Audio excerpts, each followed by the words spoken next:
নমস্কার, সাহিত্যবিতান পরিবারে আপনাদের সকলকে স্বাগত। আরও একটা নতুন গল্প নিয়ে হাজির হয়েছে আপনাদের সামনে। আপনাদের গল্প যদি ভালো লাগে তাহলে অবশ্যই একটা লাইক করবেন, আর হ্যাঁ, কমেন্ট করতে ভুলবেন না যেন। তাহলে চলুন আজকের গল্প শুরু করা যাক। আজকের গল্প রবীন্দ্রনাথ ঠাকুরের এক রাত্রি। সুরবালার সঙ্গে একত্রে পাঠশালা গিয়াছি এবং বউ খেলিয়াছি। তাহাদের বাড়িতে গেলে সুরবালার মা আমাকে বড় যত্ন করিতেন এবং আমাদের দুজনকে একত্র করিয়া আপনি আপনি বলাবলি করিতেন। আহা, দুটিতে বেশ মানায়। ছোট ছিলাম, কিন্তু কথাটার অর্থ একরকম বুঝিতে পারিতাম।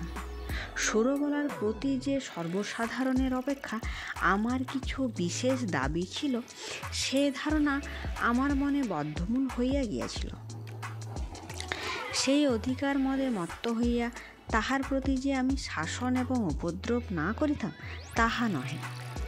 সেও সহিষ্ণুভাবে আমার সকল রকম ফরমাস খাটিত এবং শাস্তি বহন করিত।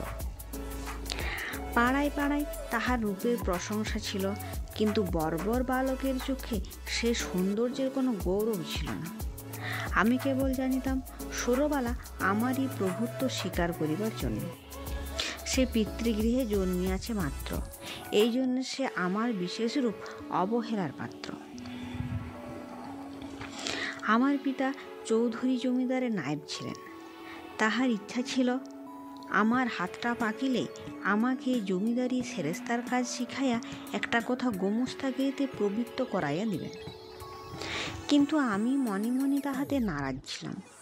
আমাদের পাড়ার নীলরতন যেমন কলিকাতায় পালাইয়া লেখাপড়া শিখিয়া কালেক্টর সাহেবের নাজির হইয়াছে, আমারও জীবনের লক্ষ্য সেইরূপ অত্যুচ্চ ছিল। কালেক্টরের নাজির না হইতে পারি তো জজ আদালতের হেড ক্লার্ক হইব, ইহা আমি মনে মনে নিশ্চয় স্থির করিয়া রাখিয়াছিলাম। সর্বদাই দেখিতাম আমার বাপ উক্ত আদালতজীবীদিগকে অত্যন্ত সম্মান করিতেন। নানা উপলক্ষে মাছটা, তরকারিটা, টাকাটা, শিকেটা লইয়া সে তাহাদের পূজা অর্চনা করিতে অত্যন্ত ব্যস্ত হয়ে থাকিত। এই জন্য আদালতের ছোট কর্মচারী, এমনকি পেয়াদাগুলো পর্যন্ত হৃদয়ের মধ্যে খুব একটা সম্ভ্রমের আসন দিয়াছিল। ইহারা আমাদের বাংলাদেশের পূজ্য দেবতা, ৩৩ কোটির ছোট ছোট নূতন সংস্করণ। বৈষয়িক সিদ্ধিলাভ সম্বন্ধে স্বয়ং সিদ্ধিদাতা গণেশ অপেক্ষা ইহাদের প্রতি লোকের আন্তরিক নির্ভর ঢের বেশি। সুতরাং পূর্বে গণেশের যাহা কিছু পাওনা ছিল, আজকার ইহারাই তাহা সমস্ত পাইয়া থাকেন। আমিও নীলরতনের দৃষ্টান্তে উৎসাহিত হইয়া একসময় বিশেষ সুবিধাযোগে কলিকাতায় পলাইয়া গেলাম। প্রথমে গ্রামের একটি আলাপি লোকের বাসায় ছিলাম, তাহার পরে বাপের কাছ হইতে কিছু কিছু অধ্যয়নে সাহায্য পাইতে লাগিলাম। লেখাপড়া যথানিয়মে চলিতে লাগিল। ইহার উপরে আবার সভা সমিতির যোগ দিতাম। দেশের জন্য হঠাৎ প্রাণ বিসর্জন করা যে আশু আবশ্যক, এ সম্বন্ধে আমার সন্দেহ ছিল না। কিন্তু কি করিয়া উক্ত দুঃসাধ্য কাজ করা যাইতে পারে আমি জানিতাম না, এবং কেহ দৃষ্টান্ত দেখাইত না। কিন্তু তাহা বলিয়া উৎসাহের কোনো ত্রুটি ছিল না। আমরা পাড়াগাঁয়ের ছেলে, কলিকাতার ইঁচড়ে পাকা ছেলের মতো সকল জিনিসকে পরিহাস করতে শিখি নাই। সুতরাং আমাদের নিষ্ঠা অত্যন্ত দৃঢ় ছিল। আমাদের সভার কর্তৃপক্ষেরা বক্তৃতা দিতেন, আর আমরা চাঁদার খাতা লইয়া না খাইয়া দুপুরে রৌদ্রে টোটো করিয়া বাড়ি বাড়ি ভিক্ষা করিয়া বেড়াইতাম। রাস্তার ধারে দাঁড়াইয়া বিজ্ঞাপন বিলি করিতাম। সভাস্থলে গিয়া বেঞ্চি চৌকি সাজাইতাম। দলপতির নামে কেহ একটা কথা বলিলে কোমর বাঁধিয়া মারামারি করিতে উদ্যত হইতাম। শহরের ছেলেরা এইসব লক্ষণ দেখিয়া আমাদিগকে বাঙাল বলিত। নাজির সেরেস্তাদের হইতে আসিয়াছিলাম, কিন্তু মাটসিনি গাড়িবিয়ালটি হইবার আয়োজন করিতে লাগিলাম। এমন সময়ে আমার পিতা এবং সৌরবালার পিতা একমত হইয়া সৌরবালার সহিত আমার বিবাহের জন্য উদ্যোগী হইলেন। আমি 15 বৎসর বয়সের সময় কলিকাতার পলাইয়া আসি। তখন সৌরবালার বয়স 8, এখন আমি 18। পিতার মতে আমার বিবাহের বয়স ক্রমে উত্তীর্ণ হইয়া যাইতেছে, কিন্তু এদিকে আমি মনে মনে প্রতিজ্ঞা করিয়াছি আজীবন বিবাহ না করিয়া স্বদেশের জন্য মরিব। বাপকে বলিলাম, বিদ্যাভার সম্পূর্ণ সমাধান না করিয়া বিবাহ করিব না। 2-4 মাসের মধ্যে খবর পাইলাম উকিলের রামলোচন বাবুর সহিত সৌরবালার বিবাহ হইয়া গিয়াছে। পতিত ভারতে চাঁদা আদায় কার্যে ব্যস্ত ছিলাম। এই সংবাদ অত্যন্ত তুচ্ছবোধ হইল। এন্ট্রেন্স পাস করিয়াছি, ফার্স্ট আর্টস দেব, এমন সময় পিতার মৃত্যু হইল। সংসারে কেবল আমি একা নই, মাতা এবং 2টি ভগিনী আছে। সুতরাং কলেজ ছাড়িয়া কাজের সন্ধানে ফিরিতে হইল। বহু চেষ্টায় নোয়াখালী বিভাগের একটা ছোট্ট শহরে এন্ট্রেন্স করে সেকেন্ড মাস্টারের পদ প্রাপ্ত হইলাম। মনে করিলাম আমার উপযুক্ত কাজ পাইয়াছি। উপদেশ এবং উৎসাহ দিয়া একটি ছাত্রকে ভাবি ভারতের একটি সেনাপতি করিয়া তুলিব। কাজ আরম্ভ করিয়া দিলাম। দেখিলাম ভাবি ভারতবর্ষ অপেক্ষা আসন্ন এক্সামিনের তারা ঢের বেশি। ছাত্রদিগকে আমার গ্রামার অ্যালজেব্রার বহির্ভূত কোনো কথা বলিলে হেডমাস্টার রাগ করে। মাস 2 মধ্যে আমার উৎসাহ নিস্তেজ হইয়া আসিল। আমাদের মতো প্রতিভাহীন লোক ঘরে বসিয়া নানারূপ কল্পনা করে অবশেষে কার্যক্ষেত্রে নামিয়া ঘাড়ে লাঙল বহিয়া পশ্চাৎ হইতে লেজ মোলা খাইয়া নত শিরে সহিষ্ণুভাবে প্রাত্যহিক মাটি ভাঙার কাজ করিয়া সন্ধ্যাবেলা 1 পেট জাবনা খাইতে পাইলে সন্তুষ্ট থাকে। লম্ফে ঝম্পে আর উৎসাহ তাদের থাকে না। অগ্নিদাহের আশঙ্কা একজন করিয়া মাস্টার স্কুলের ঘরেতেই বাস করিত। আমি একা, তাই আমার উপরেই সে ভার পড়িয়াছিল। স্কুলের বড় 8 চালার সংলগ্ন একটি চালায় আমি বাস করিতাম। স্কুল ঘরটির লোকালয় হইতে কিছু দূরে একটি বড় পুষ্করিণীর ধারে। চারিদিকে সুপারি, নারকেল এবং মাদারের গাছ, এবং স্কুল গৃহের প্রায় গায়ে 2টো প্রকাণ্ড বৃদ্ধ নিম গাছ। তারা গায়ে গা সংলগ্ন হইয়া ছায়া দান করিতেছে। একটা কথা এতদিন উল্লেখ করি নাই, এবং এতদিন উল্লেখযোগ্য বলিয়া মনে হয় নাই। এখানকার সরকারি উকিল রামলোচন রায়ের বাসা আমাদের স্কুল ঘরের অনতি দূরে, এবং তাহার সঙ্গে তাহার স্ত্রী আমার বাল্যসখী সৌরবালা, তাহা আমার জানা ছিল। রামলোচন বাবুর সঙ্গে আমার আলাপ হইল। সৌরবালার সহিত বাল্যকালে আমার জানাশোনা ছিল, তাহা রামলোচনবাবু জানিতেন কিনা জানি না। আমিও নতুন করে সে সম্বন্ধে কোনো কথা বলিলাম না, এবং সৌরবালা যে কোনো কালে আমার জীবনের সঙ্গে কোনোরূপে জড়িত ছিল সে কথা আমার ভালো করিয়া মনে উদয় হইল না। একদিন ছুটির দিনে রামলোচনবাবুর বাসায় তাহার সহিত সাক্ষাৎ করিতে গিয়াছি। মনে নাই কি বিষয়ে আলোচনা হইতেছিল।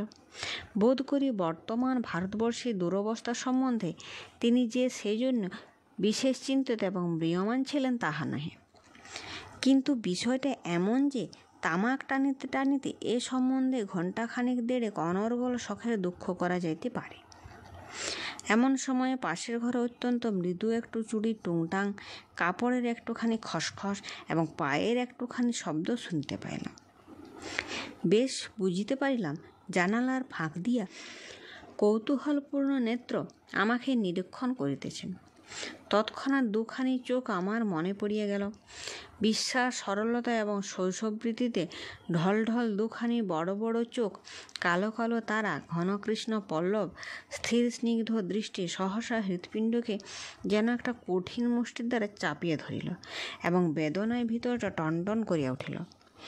বাসায় ফিরে আসিলাম, কিন্তু সে ব্যথা লাগিয়া রহিল। লিখি, পড়ি, যাহা করি কিছুতে মনের মধ্যে তার ভার দূর হয় না। মনটা সহসা একটা বৃহৎ বোঝার মতো হইয়া বুকের শিরা ধরিয়া দুলিতে লাগিল। সন্ধ্যাবেলা একটু স্থির হইয়া ভাবিতে লাগিলাম, এমনটা হইল কেন? মনের মধ্যে হইতে উত্তর আসিল, তোমার সে সৌরবালা কোথায় গেল? আমি প্রত্যুত্তরে বলিলাম, আমি তো তাহাকে ইচ্ছা করিয়া ছাড়িয়া দিয়েছি, সে কি চিরকাল আমার জন্য বসিয়া থাকিবে? মনের ভিতরে কে বলিল, তখন যাহাকে ইচ্ছা করিলেই পাইতে পারিতে, এখন মাথা খড়িয়া মরিল, তাহাকে একবার চক্ষে দেখিবার অধিকারটুকুও পাইবে না। সেই শৈশবের সুরবালা তোমার যত কাছেই থাকুক, তাহার চুরির শব্দ শুনিতে পাও, তাহার মাথা ঘষার গন্ধ অনুভব করো, কিন্তু মাঝখানে বরাবর একখানি করিয়া দেয়াল থাকিবে। আমি বলিলাম, তা থাক না, সুরবালা আমার কে? উত্তর শুনিলাম, সুরবালা আজ তোমার কেহই নয়, কিন্তু সুরবালা তোমার কি না হইতে পারিত? সে কথা সত্য, সুরবালা আমার কি না হইতে পারিত। আমার সবচেয়ে অন্তরঙ্গ, আমার সবচেয়ে নিকটবর্তী, আমার জীবনের সমস্ত সুখ দুঃখ পারিত। সে আজ এত দূর, এত পর, আজ তাহাকে দেখা নিষেধ, তাহার সঙ্গে কথা কওয়া দোষ, তাহার বিষয়ে চিন্তা করা পাপ। আর একটা রামলোচন, কোথাও কিছু নাই, হঠাৎ করিয়া উপস্থিত, কেবল গোটা দুয়েক মুখস্থ মন্ত্র পড়িয়া সুরবালাকে পৃথিবীর আর সকলের নিকট হইতে এক মুহূর্তে ছোঁ মারিয়া লইয়া গেল। আমি মানব সমাজে নূতন নীতি প্রচার করিতে বসি নাই, সমাজ ভাঙ্গিতে আছি নাই, বন্ধ ছিঁড়িতে আসি নাই। আমি আমার মনের প্রকৃত ভাবটা ব্যক্ত করিতেছি মাত্র। আপন মনে যে সকল ভাব উদয় হয়, তাহার কি সবেই বিবেচনা সঙ্গত? রামলোচনের গৃহভিত্তির আড়ালে যে সুরবালা বিরাজ করিতেছিল, সে যে রামলোচনের অপেক্ষাও বেশি করিয়া আমার এ কথা আমি কিছুতে মন হইতে তাড়াইতে পারিতেছিলাম না। এরূপ চিন্তা নিতান্ত অসঙ্গত এবং অন্যায়, তাহা স্বীকার করি, কিন্তু অস্বাভাবিক নহে। এখন হইতে আর কোনো কাজে মনসংযোগ করিতে পারি না। দুপুরবেলায় ক্লাসে যখন ছাত্রেরা গুনগুন করিতে থাকিত, বাহিরে সমস্ত ঝাঁঝা করিত, ঈষৎ উত্তপ্ত বাতাসে নিম গাছের পুষ্পমঞ্জুর সুগন্ধ বহন করিয়া আনিত, তখন ইচ্ছা করিত, কি ইচ্ছা করিত জানি না, এই পর্যন্ত বলিতে পারি, ভারতবর্ষের এই সমস্ত ভাবী আশা সম্পদদিগর ব্যাকরণের ভ্রম সংশোধন করিয়া জীবনযাপন করিতে ইচ্ছা করিত না। স্কুলে ছুটি হইয়া গেলে আমার বৃহৎ ঘরে একলা থাকিতে মন টিকিত না, অথচ কোনো ভদ্রলোক দেখা করিতে আসিল অসহ্য বোধ হইত। সন্ধ্যাবেলায় পুষ্করিণীর ধারে সুপারি নারকেলের অর্থহীন মর্মরধ্বনি শুনিতে শুনিতে ভাবিতাম, মনুষ্য সমাজ একটা জটিল ভ্রমের জাল। ঠিক সময়ে ঠিক কাজ করিতে কাহারও মনে পড়ে না, তাহার পরে বেঠিক সময়ে বেঠিক বাসনা লইয়া অস্থির হইয়া মরে। তোমার মতো লোক সুরবালার স্বামীটি হইয়া বুড়া বয়স পর্যন্ত বেশ সুখে থাকিতে পারিতে, তুমি কিনা হইতে গেলে গাড়িবাল্টি, এবং হইলে শেষে একটি পাড়াগে স্কুলের সেকেন্ড মাস্টার, আর রামলোচন রায় উকিল। তাহার বিশেষ করিয়া সুরবালারই স্বামী হইবার কোনো জরুরি আবশ্যক ছিল?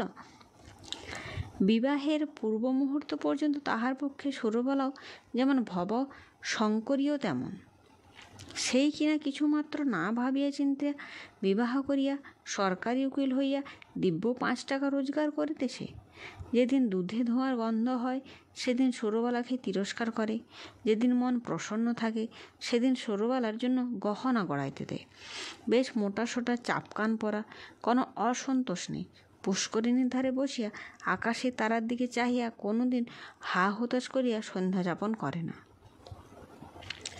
রামলোচন একটা বড় মোকদ্দমায় কিছুকালের জন্য অন্যত্র গিয়াছে। আমার স্কুল ঘরে আমি যেমন একলা ছিলাম, সেদিন সুরবালার ঘরেও সুরবালা বোধ করি সেইরূপ একা ছিল। মনে আছে, যেদিন সোমবার সকাল হইতে আকাশ মেঘাচ্ছন্ন হইয়া আছে, বেলা 10টা হইতে টিপ টিপ করিয়া বৃষ্টি পড়িতে আরম্ভ করিল। আকাশের ভাবগতিক দেখিয়া হেডমাস্টার সকাল সকাল স্কুলে ছুটি দিলেন। খণ্ড খণ্ড কালো মেঘ যেন একটা কি মহা আয়োজনে সমস্ত দিন আকাশময় আনাগোনা করিয়া বেড়াইতে লাগিল। তাহার পরদিন বিকালের দিকে মুষলধারে বৃষ্টি এবং সঙ্গে সঙ্গে ঝড় আরম্ভ হইল।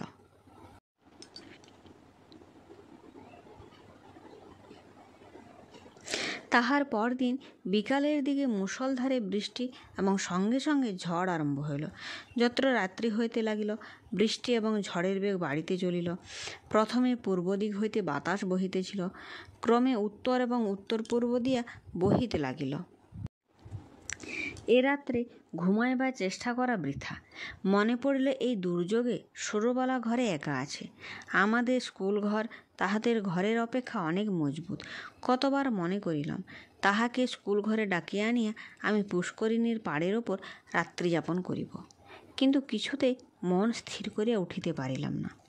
রাত্রি যখন 1-1:30 হইবে, হঠাৎ বানের ডাক শোনা গেল। সমুদ্র ছুটিয়া আসিতেছে। ঘর ছাড়িয়া বাহির হইলাম, সরোবালার বাড়ির দিকে চলিলাম। পথে আমাদের পুষ্করিণীর পাড়। সে পর্যন্ত যাইতে না যাইতে আমার হাঁটু জল হইল। পাড়ের ওপর যখন উঠিয়া দাঁড়াইলাম, তখন দ্বিতীয় আর একটা তরঙ্গ আসিয়া উপস্থিত হইল। আমাদের পুকুরের পাড়ের একটা অংশ প্রায় 10-11 হাত উঁচু হইবে। পাড়ের ওপরে আমিও যখন উঠিলাম, বিপরীত দিক হইতে আর একটি লোকও উঠিল। লোকটি কে তাহা আমার সমস্ত অন্তরাত্মা আমার মাথা হইতে পা পর্যন্ত বুঝিতে পারিল, এবং সেও যে আমার জানিতে পারিল তাহাতে আমার সন্দেহ নাই। আর সমস্ত জলমগ্ন হইয়া গেছে। কেবল 5-6 দ্বীপের ওপর আমরা 2টি প্রাণী আসিয়া দাঁড়াইলাম। তখন প্রলয়কাল, তখন আমাদের আকাশে তারার আলো ছিল না, এবং পৃথিবীর সমস্ত প্রদীপ নিভিয়া গেছে। তখন একটা কথা বলিল ক্ষতি ছিল না, কিন্তু একটা কথা বলা গেল না। কেহ কাহাকে একটা কুশল প্রশ্নও করিল না। কেবল দুজনে অন্ধকারের দিকে চাহিয়া রহিলাম। পদতলে গাঢ় কৃষ্ণবর্ণ উন্মত্ত মৃত্যুস্রোত গর্জন করিয়া ছুটিয়া চলিল। আজ সমস্ত বিশ্ব সংসার ছাড়িয়া সরোবালা আমার কাছে আসিয়া দাঁড়াইয়াছে। আজ আমি ছাড়া সরোবালার আর কেহ নাই। কবেকার সেই শৈশবে সরোবালা কোনো এক জন্মান্তর, কোনো এক পুরাতন রহস্যান্ধকার হইতে ভাসিয়া এক চন্দ্র সূর্যালোকিত লোক পরিপূর্ণ পৃথিবীর ওপরে আমারই পার্শ্বে আসিয়া সংলগ্ন হইয়াছিল। আর আজ কতদিন পরে সে আলোকময় লোকময় পৃথিবী ছাড়িয়া এই ভয়ঙ্কর জনশূন্য প্রলয়ান্ধকারের মধ্যে সরোবালা একাকিনী আমারই পার্শ্বে আসিয়া উপনীত হইয়াছে। জন্মস্রোতে সে নবকলিকাকে আমার কাছে আনিয়া ফেলিয়াছে। মৃত্যুস্রোতে সেই বিকশিত পুষ্পটিকে আমারই কাছে আনিয়া ফেলিয়াছে। এখন কেবল আর একটা ঢেউ আসিলেই পৃথিবীর এই প্রান্তটুকু হইতে, বিচ্ছেদের এই বৃন্তটুকু হইতে খসিয়া আমরা দুজনে এক হইয়া যাই। সে ঢেউ না আসুক, স্বামীপুত্র গৃহধনজন লইয়া সরোবালা চিরদিন সুখে থাকুক। আমি এই এক রাত্রে মহাপ্রলয়ের তীরে দাঁড়িয়া অনন্ত আনন্দের আস্বাদ পাইয়াছি। রাত্রি প্রায় শেষ হইয়া আসিল। ঝড় থামিয়া গেল, জল নামিয়া গেল। সরোবালা কোনো কথা না বলিয়া বাড়ি চলিয়া গেল। আমিও কোনো কথা না বলিয়া আমার ঘরে গেলাম। ভাবিলাম, আমি নাজিরও হই নাই, সেরেস্তাদারও হই নাই, গারিবাল্ডিও হই নাই। আমি এক ভাঙা স্কুলের সেকেন্ড মাস্টার। আমার সমস্ত ইহজীবনে কেবল ক্ষণকালের জন্য একটি অনন্তরাত্রি উদয় হইয়াছিল। আমার পরমায়ের সমস্ত দিন রাত্রির মধ্যে সে একটি মাত্র রাত্রি আমার তুচ্ছ জীবনের একমাত্র চরম সার্থকতা।